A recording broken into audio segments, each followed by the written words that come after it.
Welcome back to Dream Life by Veronica. These episodes are about returning to the truth behind all creation, the I Am. So we'll be continuing our journey through Your Faith is Your Fortune by Neville Goddard. And we are not just acting as readers, but we are in fact claiming our position as the operant power. Because these teachings are not just philosophy, they're activation. And each line we uncover is meant to unlock something dormant within you. Not to help you get what you want, but to remind you that you are already it. And that anything is within your reach, no exceptions. Because there is no such thing as an impossible manifestation. That word only exists inside the framework of separation, where your desire is over there and you are over here. But from the I Am, there is no distance. There's only selection. So the moment you embody the state in which the thing is already true, it has no choice but to materialize. Not because you forced it, not because you willed it, not because you prayed for it, but because you remembered it, and that it was always available to you. But before we go any further, make sure you're subscribed, because what's coming next will not just inspire you, it will restructure you. And if you're ready to move beyond theory and into embodiment, with custom meditations, one-on-one guidance, or affirmations designed for your exact desire, then head over to my website, dreamlifebyveronica.com. Because your dream life isn't in the future. It's coded into who you are right now. And this is exactly where we will unlock it. Now, this episode goes even deeper than the last, because the moment you stop chasing outcomes and start identifying as the awareness behind them, everything changes instantly. Time bends in your favor, limits collapse, and the world has no choice but to conform. Let's begin. And as a reminder, I do have a link to view the entire ebook below in the description box. Enjoy. So Neville said, I dwell within every conception of myself. From this withinness, I ever seek to transcend all conceptions of myself. So the identities you've assumed are not part of who you truly are.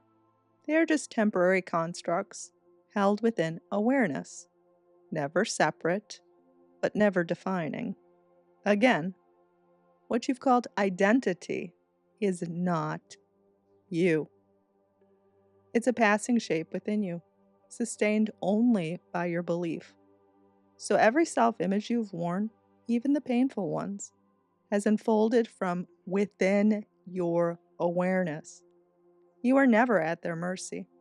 You are inside them, animating them with belief. But awareness, by its very nature, is expansive.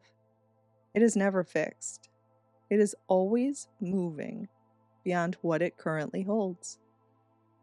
So this is a spiritual impulse, not to strive, but to shed. Shed the identities you do not prefer. So don't perfect the old self with all of those old sets of limitations and circumstances, but rather transcend it and leave it behind as it was never you. You rise not by achieving more, but by realizing that no conception, no identity, no role, no label can ever define the infinite being that you are, or what you can have. And so from within every form you've taken, your true self calls you higher, not by force, but by remembrance. Because the awareness that creates identity is always greater than the identity itself.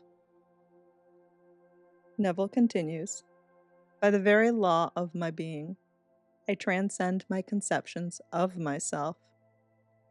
Only as I believe myself to be that which does transcend.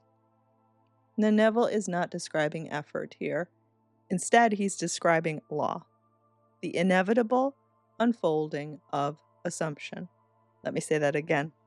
Inevitable unfolding of your assumption. You do not transcend a limitation by resisting it, or gradually improving yourself, or even healing from it. You transcend it only by ceasing to identify with it, and by accepting a higher truth and nothing but. Now, this does not happen over time. It happens in an instant. The instant you believe yourself to be something different. Not by hoping, not by trying, not by reaching. Instead, through belief. And with that belief, when rooted in being, becomes embodiment. It is not personal will that lifts you, but the impersonal law of consciousness, aligning with a new concept of self. Again, the law of consciousness is impersonal, which means it will enact any identity you choose, anything, even the most seemingly impossible. Now, that new concept of self does not create something from nothing. Instead, it selects from what already is, because all versions of you already exist within you. Every timeline, every outcome, every fulfillment, nothing is off limits. You are not building something from scratch. You are moving awareness to a new coordinate. You become the one who has transcended by claiming it, not by earning it, hoping for it, wishing for it, begging for it, pleading for it. The law of being compels you to express what you accept as true, and nothing is outside of your reach, because everything already exists within the I am. Now, Neville said, I am the law of being, and beside me there is no law. I am that I am. This is the final word on causation. Now, Neville is not suggesting that I am is a law. He is declaring it is the only law. There is no external force governing your life or choosing for you. Not fate, not astrology, not karma, not destiny, not chance. Nothing operates outside the awareness that says, I am. And whatever that I am claims, sincerely, steadily, and without contradiction, that's the most important one, must be expressed. I am that I am is the statement of pure authorship. It does not look to proof. It does not ask permission. Why would it? It does not adjust to conditions. It names itself, and in naming, it creates. The truth behind every manifestation is not found in action or circumstance, but in what awareness has accepted as true. And when you return to that core, to the I am, you return to the only place where transformation is possible, because it is the only place where reality begins. There is no outside of this I am to ask, persuade, or pray to. No force to grant your desires, because there is no other. The idea of separation, of a self in need and a source that must respond, is the illusion. In truth, the one who desires, the one who fulfills, and the fulfillment itself are all contained within awareness, so they are all you. You do not send your wish into the universe, wondering if it will be granted. Instead, you become the state in which it is already fulfilled. There is no divine hierarchy, no waiting for approval, The I am does not receive, it declares, and that declaration is the only source of creation. Continuing with the next section in the book, you shall decree. So shall my word be that goeth forth out of my mouth. It shall not return unto me void, but it shall accomplish that which I please, and it shall prosper in the thing whereto I sent it. Isaiah 55:11. Okay, to start, what you decree is not about language. It's all about identity. Neville uses this verse to reveal a spiritual law. What you decree from the I am must manifest. It must express itself, not as hope, but as inevitability.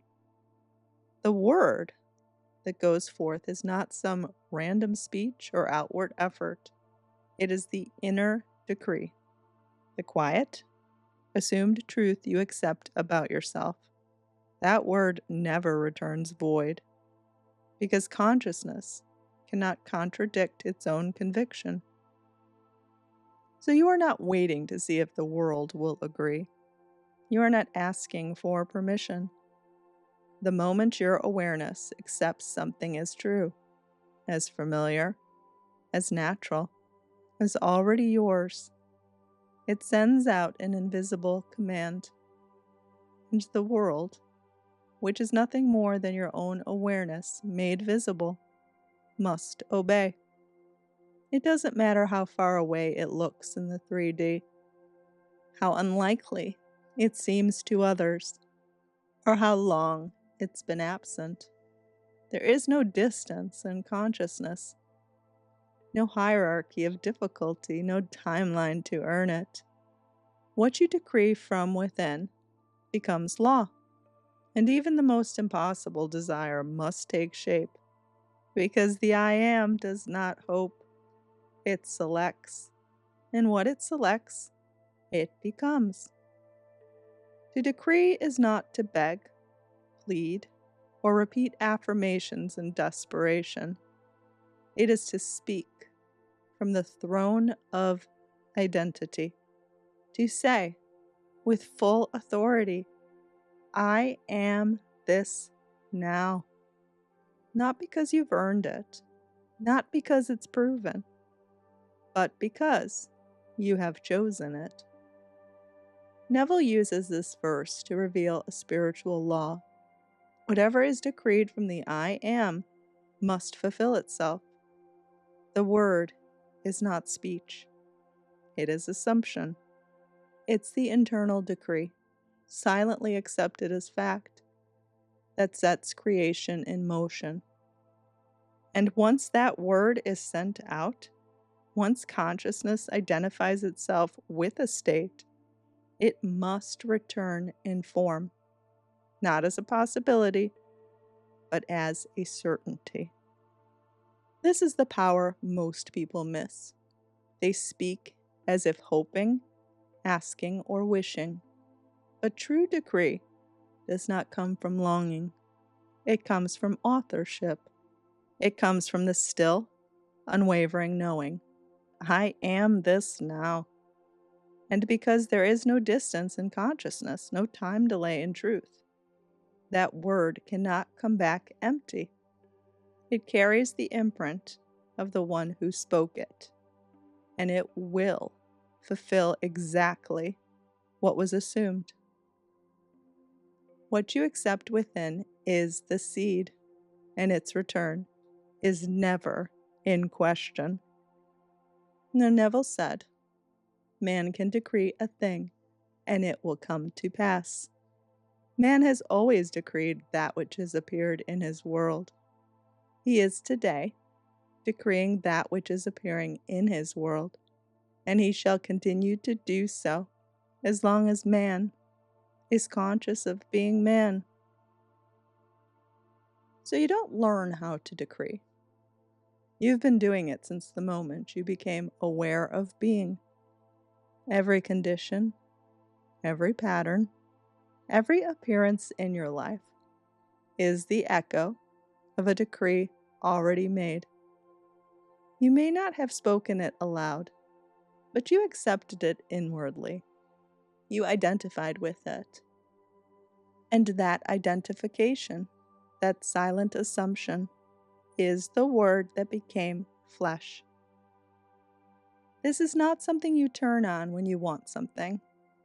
It is the constant function of being conscious.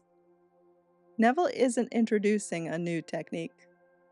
He's revealing what has always been true, that you are, and always have been, the one speaking reality into form. Every moment you say, I am, whether through fear, habit, or desire, the world reshapes itself to reflect that inner sentence. So you are not becoming powerful. You already are, and have always been the power itself. The creative force you're trying to access is not waiting in the future. It's not unlocked by worthiness, preparation, or effort. It is already functioning as your awareness of being. Every experience you've ever had has flowed from what you unconsciously or deliberately accepted as true. You weren't observing life. You were issuing decrees. In every silent assumption, in every identity you stabilized, in every belief you allowed to define you. The only shift is recognition. Once you realize that everything appearing in your world has issued from the internal identity you've accepted, you begin to reclaim authorship. Now, this isn't about changing what's outside. It's about withdrawing belief from the false and resting in the I am, which declares without resistance, you have always been the cause. The only question is whether you're ready to claim that role deliberately, with clarity, with intention, and without compromise. Because as long as you are aware of being, you are creating, you are decreeing, and the world is becoming it. Neville continued with, nothing has ever appeared in man's world but what man decreed that it should. This you may deny, but try as you will, you cannot disprove it, for this decreeing is based upon a changeless principle. Man does not command things to appear by his words, which are, more often than not, a confession of his doubts and fears. Decreeing is ever done in consciousness. So this is the law, whether we accept it or resist it. This is not up for debate. It is not a philosophy to consider. It is the structure beneath all experience. You see only what you've accepted. What shows up in your world isn't random, deserved, or even earned. It is issued from your state of being, whether you realize it or not. You may deny that you chose it, but you cannot escape the truth that you authorized it, not with words, but with identification, with repetition, with familiarity. That is decree. This is not theory. It is the underlying structure of reality. Everything that shows up in your world is the result of what you have embodied internally. Not occasionally, not when you're focused, but always. You may deny that you chose it, but you cannot separate yourself from the fact that it was your state of being that gave it permission to exist. Not your words, not your wants, but your being. Decree is not about verbal affirmation. It's not about willpower. It is the quiet, consistent agreement you hold with a version of self, one that feels so natural, so unquestioned, that the world has no choice but to shape itself accordingly. That is what Neville means by a changeless principle. Consciousness does not wait to be convinced. It reflects instantly, faithfully, and until you step into a different state, one that refuses to carry the old identity forward. The external will keep replaying the decree you've already made. To decree is not to speak, it is to inhabit. It's the quiet, invisible agreement you've made with a version of yourself. And because consciousness is law, that version must be made visible. The principle is changeless because it is not responding to language. It is responding to you, to your posture, to your definition, to the tone of your being. And until that internal decree is replaced, the world has no choice but to obey the one already in place. Now, this is why things repeat, not because life is unfair, but because your awareness has not yet moved. But the simple answer is just move the awareness.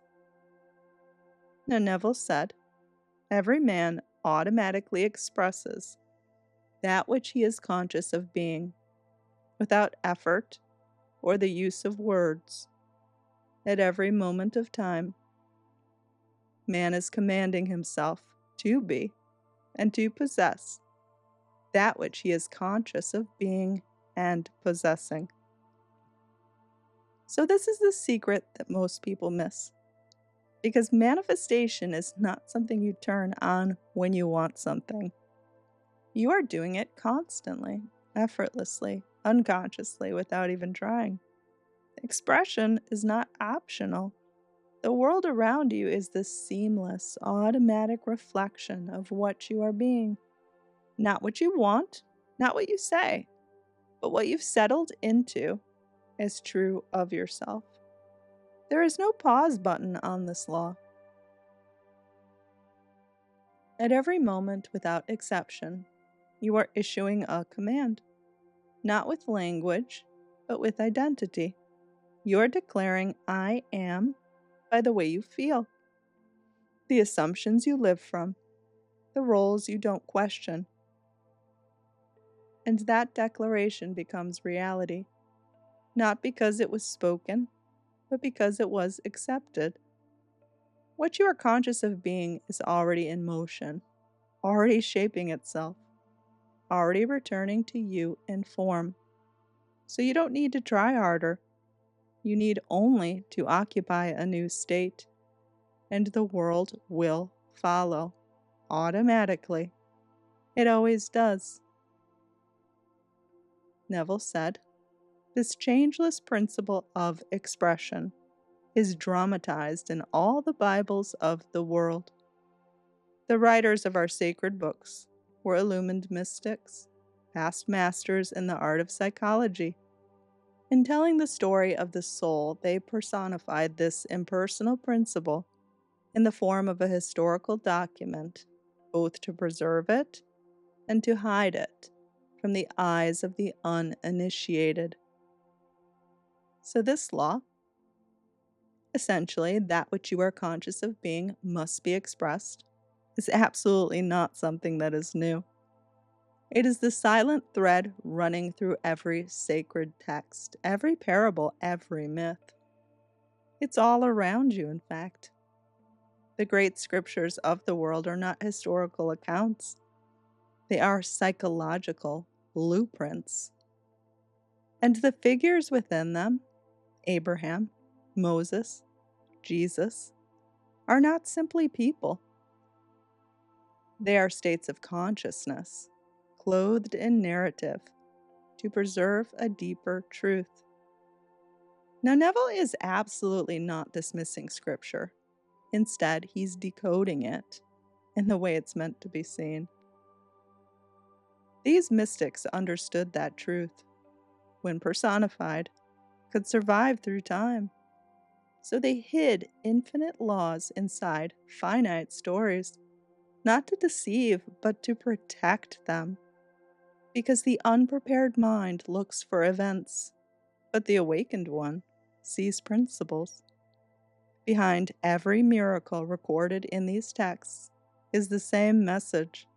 You become what you accept, not by ritual, not by religion, but by identification with a new state of being.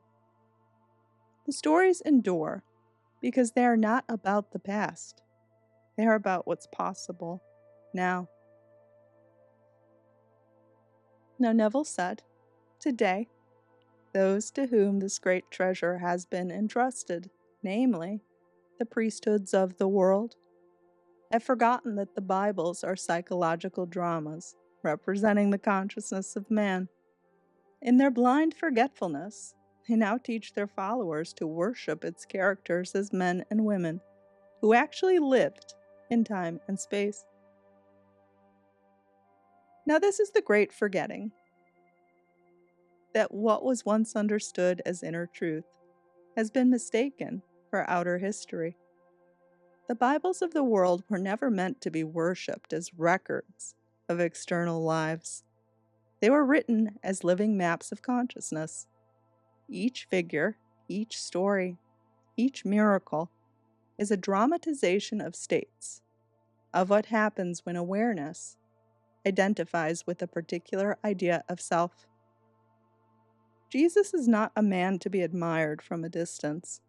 He is the embodiment of awakened imagination, the one who declares, "I and my Father are one."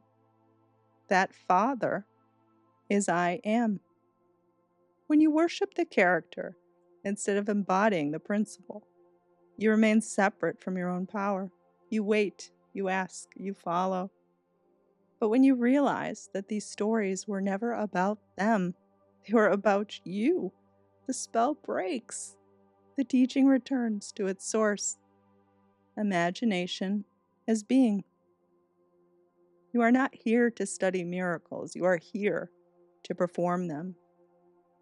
By stepping into the state that would make them inevitable. Now here's something to practice. Choose one figure from Scripture, not as an icon, but as a state. If it's Jesus, don't admire him. Be him. Not as a role play, but as a return to origin. Spend 10 minutes in stillness and declare, "I and my imagination are one. Whatever I assume, I become." Then assume something extraordinary, something your old self wouldn't dare touch. Not as a wish, but as being. Walk in it, speak from it, and know this is not faith, it is law. Because you are not imagining for fun, you are imagination, conditioning itself into form. Now, episode 3 is coming soon, and it's going to go even further. Now, if you want to dive deeper, don't forget to click on that free link below to the full book, Your Faith is Your Fortune. This is in the description box. Not just to read it, but to live from it, to study it as a map of your own consciousness. In future episodes, we'll be exploring the divine nature of assumption itself, and how to sustain the state of the wish fulfilled as your dominant home. Make sure you are subscribed, and if this episode lit up something inside of you, leave a comment below or share it with someone else walking the path. And if you're ready to go beyond repetition and into revelation with custom meditations, personalized affirmations, or private coaching to stabilize the version of you who already has it, visit my website, dreamlifebyveronica.com. Until next time, may all of your dreams come true, because they weren't random, they were meant for you. They were given by the I Am, and now They are returning home.